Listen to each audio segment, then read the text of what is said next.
সবাইকে স্বাগত এবং সকালবেলা গুড মর্নিং।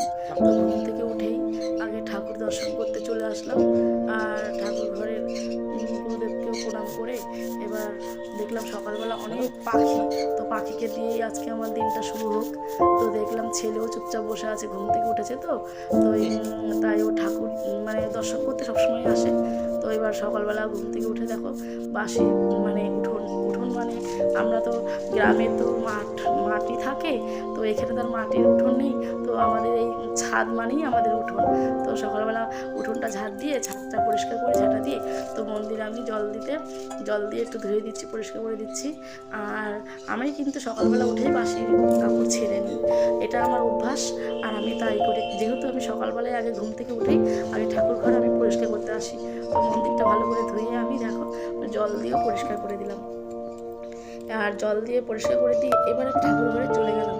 তো ঠাকুর ঘরে চলে গিয়ে এবার ঠাকুর ঘরটাও একটু এলো গোছানো হয়ে আছে, জিনিসপত্রগুলো সেগুলো আমি নিয়ে চলে যাচ্ছি আর পরিষ্কার করেই রাখছি। আর সকালবেলা আমার ছেলে সন্ধে দেয়, তো ও একটু এলো গোছানো করে রেখে দেয়, তো আমি ওগুলো একটু পরিষ্কার করে নিচ্ছি। আর ঠাকুর ঘরের ফুল টুল তো থাকেই, জানোই তোমরা পুজো দাও, তোমরা তো অবশ্যই জানো, সেই ফুলগুলো বাসি ফুলগুলো আমি ফেলে দিচ্ছি। আর আমি বাসি ফুল কিন্তু সবসময় পরিষ্কার করেই ঠাকুর ঘর রাখি, পুজো দেওয়ার পরেই আমি ঠাকুর ঘর পরিষ্কার করে রাখি। আর এটা নিয়ম, পুজো দেওয়া হয়ে গেলে ফুলগুলো তুলে ফেলা। তো এবার দেখো ঠাকুরের বাসন আমি মেজে দিচ্ছি, মেজে কিন্তু এবার ভালো করে একটু, আর পিতলের বাসন না একটু না মেজে নিলে না সেই কালো কালো লাল লাল দাগ হয়ে যায়। তো আমি প্রতিদিন মাজতে নাও পারি, কিন্তু মাজি, একদিন ছাড়া ছাড়াই আমি মাজি। ভালো করে বাসনগুলো ধুয়ে এবার আমি নিয়ে আসবো। আর ওখানে কল নিয়েছি, একটাই সুবিধা, কারণ খুবই মজা লাগে ওখানে, আর নিচে কল থাকলে খুব কষ্ট হতো, তা ওখানে একটা কল বসিয়ে নিয়েছি ঠাকুরের জন্য। তো এবার বালতি করে জল নিয়ে ঠাকুর ঘরটা পরিষ্কার করতে আসলাম। এইরকম কাজ তো আমাদের প্রত্যেকেরই ঘরেই থাকে, তাই না? আর আমিও তোমাদের সাথে একটু ভাবলাম আজ একটু শেয়ার করি, আজ আমি সারাদিন কীভাবে একা একা সকাল থেকে ঘুম থেকে উঠে দেখো কি করি, সেটাই তোমাদের সাথে একটু শেয়ার করবো ভেবেই দেখেছিলাম। তো এটা আজ আমি করেই ফেললাম। তো ভালো করে এবার পিতলের বাসন একটুখানি জল ছড়িয়ে রাখছি।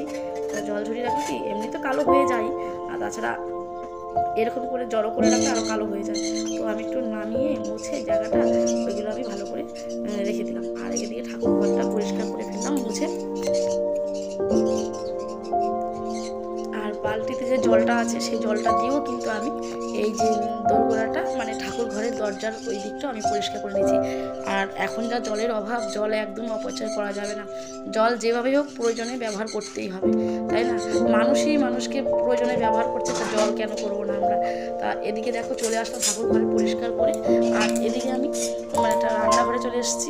আমি আগের দিন একদম রান্নাঘর সবসময় ফ্রেশ করে রাখি, পরিষ্কার পরিচ্ছন্ন, তবু বাসনগুলো একটু রেখেছিলাম ওরমভাবে, ওইগুলো আমি একটুখানি জায়গায় রেখে দিলাম, আবারও একটু গ্যাসটা পরিষ্কার করে দিলাম।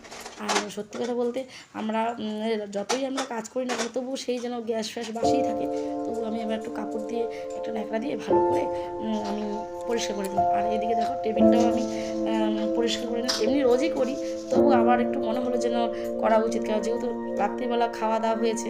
আর এদিকে দেখো আমার পুত্র পড়াশোনা করতে ব্যস্ত, কারণ ওকে আমার এতই গাইড দিতে হয়, পর করে যতক্ষণ না আমি বলছি আর আমি পাশে না থাকছি ওর পড়া হয় না। তো আমি যতটা পারি আমি ওর পাশে সবসময় থাকি পড়াশোনা নিয়ে।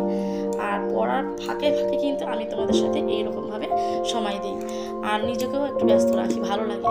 আর আগে আমি ভীষণ দুষ্টু লোকের সাথে কথা বলতাম, লোকেদের সাথে মিশতাম, তো এখন ভাবছি একদমই করবো না। আগে আমি ঠিক ছিলাম না, ভুল পথেই চলে গিয়েছিলাম। তো আজ আমি একটু নিজেকে ব্যস্ত রাখি, নিজের সঙ্গে সময় দিয়ে এইভাবে ভালো থাকছি। তো দেখো এইদিকে ছেলের পড়ার টেবিলটাকেও বই ঠইগুলো একটু গুছিয়ে রাখলাম। আর ছেলে বিছানার জায়গাটাও পড়াশোনা করছে, পরিষ্কারভাবে পড়াশোনা করলে আমার ভালো লাগে, তো ওই জায়গাটা একটু পরিষ্কার করে দিলাম। দেখো বিছানার চাদরটা এলো গোছানো হয়ে আছে, ছেলে আমার বাচ্চা মানুষ তো উল্টোপাল্টাভাবে বসে, তো আমি আবার ঠিক করে দিই, আমি ভালোভাবে বসো, পড়াশোনা করতে বসবে, সুন্দরভাবে পড়াশোনা করতে বসবে। তা আমি বিছানা আর আগের দিনের কাপড় চোপড় সেগুলো ভাঁজ করে ফেললাম।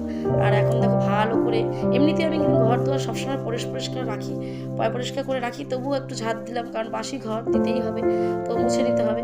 তো ভালো করে একটু ঝাঁট দিয়ে দিচ্ছি, মনের যত রাগ আছে দেখো ঝাঁট দিয়ে একদম পরিষ্কার করে দিচ্ছি। আর গ্রামের মধ্যে না কি বলবো, আরও সাত সকালে উঠে যেতে হতো।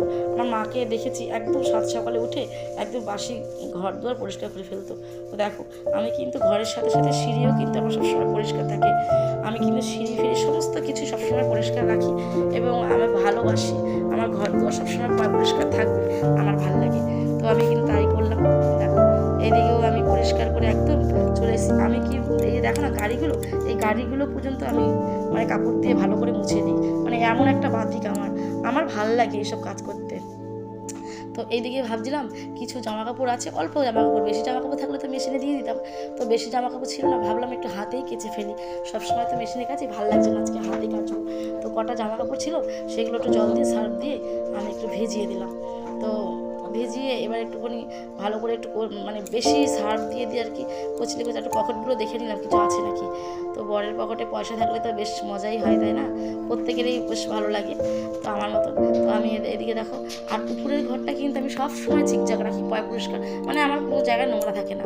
আমি দেখেছো আমি কিন্তু নিচের ঘরটা ঝাড় দিয়েছি, উপরের ঘর কিন্তু ঝাড় দিই না, যেহেতু আমি সবসময় পরিষ্কার রাখি। তো উপরের ঘরে দেখো বালতির মধ্যে জল নিয়ে লাঠি নিয়ে চলে এসেছি, ভালো করে একটু মুছে দিচ্ছি। আজ আমার খুব মনে পড়ছে ছোটোবেলা কিন্তু আমার মাকে দেখতাম, মানে আমরা করতাম না, করতে দিত না মা। তো মায়ের কথা খুব মনে পড়ছে। যাই হোক মা তো আর নেই, মানে দুর্ভাগ্য, এত অল্প বয়সে মা হারিয়েছি। যাই হোক কষ্ট তো একটা মনে আছেই, মায়ের কথা সবসময় মনে পড়ছে। যাই হোক সবসময় মনে করিও, মাকে তো ভোলা যায় না। আর তার সাথে সাথে এই যে মায়ের মতন হয়ে গেলাম। মা বলতো তুই যখন মা হবি তখন মায়ের কথা মনে পড়বে। তো আজ আমি সত্যি সত্যি মনে পড়ছে মায়ের কথা। আর এদিকে দেখো সমস্ত কাজকর্ম সেরে আমি কিন্তু স্নান করে চলে এসেছি। আর আমার সাত সকালে স্নান হয়ে যায়। আর এদিকে আমি কিন্তু এবার স্নান করে একটু মাথা আঁচড়িয়ে সিঁদুর দিয়ে দিচ্ছি। আমার ভালো লাগে গো, সকাল সকাল একদম সবসময় সুন্দরভাবে পরিষ্কার পরিচ্ছন্ন থাকবো, সেজে গুজে থাকবো, আমার খুব ভালো লাগে। আর আমার বড় তাই পছন্দ করে, আমি কিন্তু তাই করি। আর ওই যে কাপড় চোপড় কেচে নিয়েছিলাম সেটা তোমাদেরকে দেখাতে পারিনি। তো কাপড় চোপড়গুলো আমি দেখো ভালো করে একটু মেলে দিচ্ছি। আর এইরকমভাবে কাজ করতে কার না ভালো লাগে বলো তো? এত সকাল সকাল দেখো কত বিজি থাকি, একটুও কারোর সাথে কথা নেই, বার্তা নেই, একদম সবসময় মানে এই কাজের মধ্যে থাকি। আর এখন এই কাজের মধ্যে না যে ভালো কথা বললেও না রেগে যাই। দেখো কাজকর্ম সেরে ঠাকুর ঘরে চলে এসেছি, ঠাকুর ঘরে এসে ঠাকুরকে পুজো দিচ্ছি। আর এখন কত থালা, আমার ঘরে কত ঠাকুর, আসলে সবসময় ঠাকুর ছিল আর তখন ঠিকঠাক না পুজো দিতে পারতাম না জায়গার অভাবে। তো ভেবেছিলাম ঠাকুর ঘরে ঠাকুর থাকবে।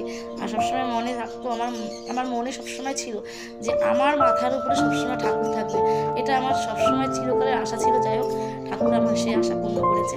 তো আমি এবার ভালো করে একটু পুজো দিই। আর তুলসী পাতা কিন্তু দিতেই হবে বন্ধুরা। তোমরা যারা জানো না তারা কিন্তু অবশ্যই তুলসী পাতা, ফুল না থাক কিন্তু তুলসী পাতা দিয়ে তোমরা অবশ্যই পুজো দেবে। তুলসী পাতা থাকলে যথেষ্ট। আর ওই যে একটা গীতে রাখবে, গীতা, সেই গীতার মধ্যে কিন্তু অবশ্যই তুলসী পাতা দেবে। আমি কিন্তু তাই করি, তোমাদের সাথে সেটা শেয়ার করলাম। আর দেখো পুজো কিন্তু আমি দিচ্ছি ঠিকই, আর আমার ক্যামেরা কিন্তু চলছে। তো আমি পুজো দিয়ে, আর আমি পুজো দিতে গেলে জানো তো আমি কিন্তু প্রত্যেক সময় সকালে বিকেলে বলো আমি জোগাড় দিই। কারণ আমাদের গ্রামে না, আমাদের বাপের বাড়িতে আমার মাকে দেখেছি সবসময় জোগাড় দিয়ে পুজো দিতে। আর আমি তুলসী দেবীকে এবার দেখো মানে সূর্য দেবতাকে তো পার করে তো তুলসী দেবী থেকে দেওয়া যায় না। তো তুলসী দেবী দেওয়ার আগে সূর্য দেবতাকে দিলাম। আর এদিকে ছেলেকেও দেখালাম, আর আমার বরের সাথে পুজো দিয়ে এসে দেখো টাইম পাস করছি।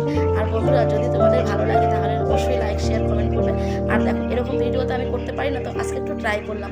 তো দেখো আমরা স্বামী স্ত্রী দুজন বন্ধুর মতন থাকি,